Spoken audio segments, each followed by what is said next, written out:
As 7 revelações de Deus sobre a purificação que começou no mundo, o que nos dizem as aparições mais significativas da Virgem Maria. Se definir o objetivo das aparições marianas dos últimos 2 séculos, poderíamos dizer que é tentar fazer a humanidade parar de pecar e voltar para Deus, porque Ele não vai tolerar o mundo que vive em pecado permanente e em pecado cada vez mais profundo. Ele tenta manter a purificação tão indolor quanto possível. Cada aparição acrescenta algo, uma nova informação, um novo chamado, uma ênfase diferente, mas há uma que nos mostra o roteiro que Deus planeja seguir para purificar o mundo. Começou a mensagem em Fátima, mas deu-lhe a forma de um roteiro nas aparições de Garabandal. Aqui falaremos das 7 revelações que Nossa Senhora faz em Garabandal e que indicam o itinerário que Deus está a seguir para purificar o mundo. As aparições de Garabandal são claramente uma continuação das de Fátima. Eles pedem a conversão dos corações, para que se voltem para Deus e se arrependam dos pecados e das consequências de não fazê-lo, isto é, do castigo. E também cita o comunismo como um gatilho para o processo do mal que crescerá no mundo. É como se as aparições de Fátima fossem o primeiro episódio de uma série de televisão, onde a narração de Fátima se expande e a revelação avança nas aparições de Garabandal, apresentando o que poderíamos definir como um roteiro para a purificação do mundo. E vai um pouco além e será expandido em um terceiro episódio, que são as aparições em Medjugorje. E aí poderíamos também incluir as aparições de Akita como continuação de Fátima e Garabandal, mas apenas em aspectos muito específicos. Em Garabandal houve apenas 2 mensagens para o mundo e muitas revelações adicionais. Na primeira, em 18 de outubro de 1961, Nossa Senhora retoma a mensagem de Fátima. Ela pede para levar uma vida boa, fazer sacrifício e penitência, e diz que se não o fizermos, o castigo virá. E avisa que o copo está ficando cheio, mas já na segunda mensagem o tom muda. Começam aí as novas revelações que não estavam em Fátima e a proposta do roteiro. São 7 novas revelações importantes, a partir daí, que trataremos uma a uma para visualizar o roteiro que Garabandal nos mostra.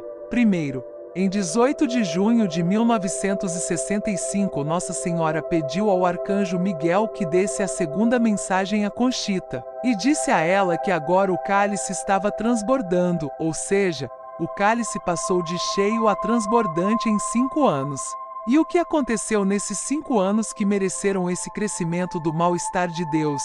Olhando para a história, podemos ver eventos relacionados ao mundo, como a escalada nuclear na Guerra Fria, a exportação do comunismo para o mundo e a revolução sexual. E referindo-se à Igreja, a não revelação do terceiro segredo de Fátima pelo Papa em 1960, a falta de consagração da Rússia ao Imaculado Coração de Maria, e o Concílio Vaticano II. Segue-se uma segunda revelação em Garabandal, que provoca forte reação por parte dos padres, que se sentem magoados com a mensagem e apelam para que a aparição seja declarada falsa. A mensagem diz especificamente: muitos cardeais, muitos bispos e muitos padres estão a caminho da perdição e levam muitas almas, que será descoberto publicamente algumas décadas depois, com o horror do abuso sexual de alguns padres, o acobertamento por parte dos bispos, e o modernismo que aumentará na Igreja, produzindo confusão doutrinária e apostasia. E é o que justifica o anjo dizendo: agora eles estão recebendo os últimos avisos, ou seja, o céu está nos dando seus últimos pedidos de lá em um último esforço. E então uma terceira revelação acontece aos videntes. Nossa Senhora disse a Conchita que só faltam 4 papas, depois de João 23, para começar o fim dos tempos. Mas esse não é contado porque o seu pontificado será curto. São Paulo VI, João Paulo I que não conta porque seu pontificado durará apenas 33 dias, João Paulo II e Bento XVI.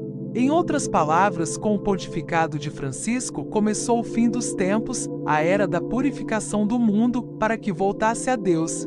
A quarta revelação vem com a primeira noite da gritaria, que aconteceu na véspera da festa de Corpus Christi em 1962. Os videntes foram separados do povo e mostraram a primeira tribulação e gritaram de medo enquanto os eventos futuros se desenrolavam diante de seus olhos.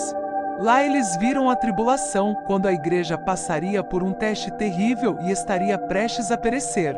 E então as meninas perguntaram à Virgem como se chamava esse grande teste, e ela disse que era comunismo. Vai parecer que o comunismo terá dominado o mundo todo, até viram uma invasão que aconteceria na Europa, ou seja, uma guerra. Padres fiéis teriam dificuldade em dizer missa e falar sobre Deus e as coisas divinas. E alguns padres comunistas criarão tal confusão que as pessoas não distinguirão o bem do mal e muitos fiéis deixarão de praticar a fé. E o Papa não poderá mais estar em Roma. A quinta revelação é a intervenção de Deus através da advertência ou iluminação da consciência. Algo inédito na história da humanidade. Acontecerá quando a tribulação estiver no auge. Todo ser humano sobre a face da terra verá sua alma como Deus a vê, será comunicado a ele que Deus existe, e cada um o atribuirá ao Deus da religião em que acredita, e terá 3 propósitos. A primeira para acabar com a agressão comunista que tomou conta do mundo, a segunda para iluminar e corrigir a consciência do mundo, para prepará-lo para o grande milagre, e a terceira é avisar que estamos tendo a última chance de evitar punições. Já que os pecados de cada um são diferentes, cada um experimentará o aviso de uma maneira diferente. A sexta revelação é o milagre, que se destina a converter o mundo, e no qual Jesus Cristo se manifestará acima de qualquer outro Deus. Ocorrerá dentro do ano civil seguinte ao da notificação e a Conchita deverá notificá-la publicamente com 8 dias de antecedência, provavelmente. É o mesmo evento que a vidente Mirjana de Medjugorje terá que comunicar.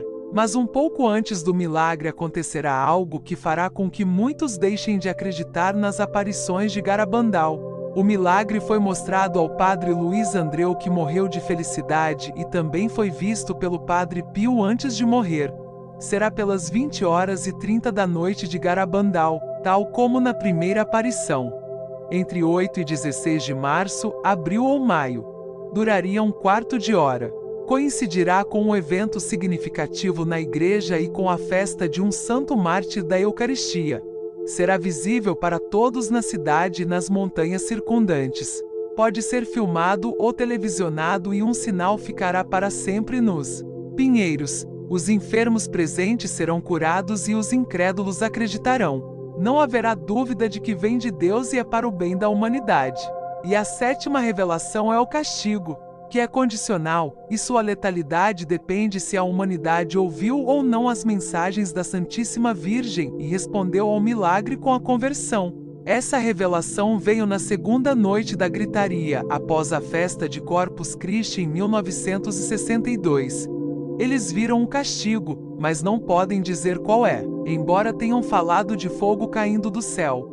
Alguns associam o fim do castigo aos 3 dias de escuridão. Na medida em que toda a mensagem de Nossa Senhora é tentar que a humanidade evite o castigo, e para isso se converta, o mundo precisaria saber da ameaça desse castigo, que no momento desconhece. Porque se não tira a urgência da conversão e dá mais uma vez ao mal para continuar avançando na corrupção da humanidade. Em resumo, toda a mensagem de Fátima, Garabandal, Medjugorje, Akita e as outras aparições marianas se resumem à humanidade parar de pecar, arrepender-se e retornar a Deus para evitar a purificação sangrenta. Em Garabandal, Nossa Senhora apresenta-nos o roteiro dessa purificação, mas a sua difusão tem sido limitada pelos próprios pecados da Igreja.